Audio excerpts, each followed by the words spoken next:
Welcome to the channel. Today's breakdown is sponsored by maxmembers.ai and fmconsulting.net, helping gym owners secure up to $500,000 in unsecured funding. The fitness industry is an exhilarating place to operate, but it is also brutally competitive. Every year, thousands of gyms open their doors, but within a few short years, a massive percentage quietly board up their windows and disappear entirely. The most common trap these owners fall into is confusing a passion for fitness with an understanding of business mechanics. Knowing exactly how to train a client is entirely different from knowing how to run a profitable, sustainable facility. Success in the gym business never happens by accident. It is something you have to deliberately engineer. To survive and eventually dominate your local market, you have to abandon guesswork. Instead, you need to rebuild your operation on 3 foundational pillars, drawn directly from gym business expert Jim Thomas and his 10 unbreakable rules for fitness operators. We start with Pillar 1, people and culture. Look closely at this blueprint of a successful gym.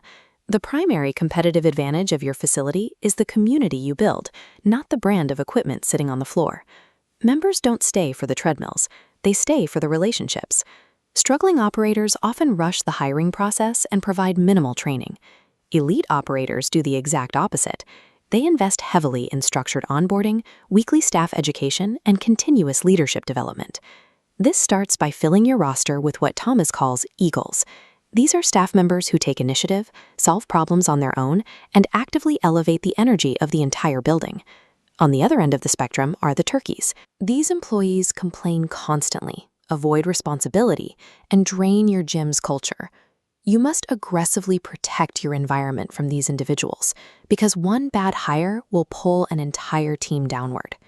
When you have the right staff in place, member service moves from lip service to daily action. Your team executes the crucial details, like greeting members by name, recognizing personal milestones, and offering surprise perks. By fiercely protecting your internal team culture, you generate the authentic external relationships that actually keep members coming back month after month. This brings us to a chart showing the flow of Pillar 2, systems and sales.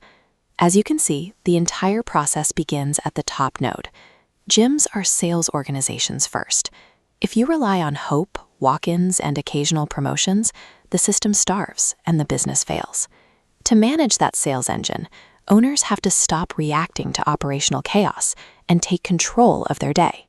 You do this by implementing an ABC priority system. Every task is categorized: A for immediate growth drivers like sales coaching, B for important operational improvements, and C for administrative paperwork. Focusing on that top tier makes massive goals manageable. If you want to add 120 new members this year, you break that objective into daily executable actions: 10 follow-up calls, 3 referral requests, and 2 partnership conversations every single day. Executing those actions requires you to track the results. You have to monitor specific key performance indicators, measuring everything from your revenue per square foot down to your exact marketing ROI. Jim Thomas operates by a strict rule here. The numbers tell the absolute reality of your gym, whether you like the story they tell or not. By implementing a structured sales pipeline and tracking strict metrics, you remove emotion from your daily operations. You turn the survival of your facility into a predictable, manageable mathematical equation. Pillar 3 is strategy and evolution. The fitness market actively punishes stagnation. Members constantly crave new energy, new programming, and a fresh environment. To guide this evolution, your business plan cannot sit in a drawer. It has to be a living roadmap that dictates your target market, your pricing strategy, and your expansion goals, and you should review it daily. That roadmap should include a commitment to making physical improvements to your facility every single month. Small upgrades to your locker rooms, your sound system, or your training zones keep the environment novel and engaging. But you cannot execute those upgrades if you are stuck putting out daily operational fires. You must eventually shift your focus away from the front desk and dedicate up to 50% of your time entirely to high-level strategic thinking.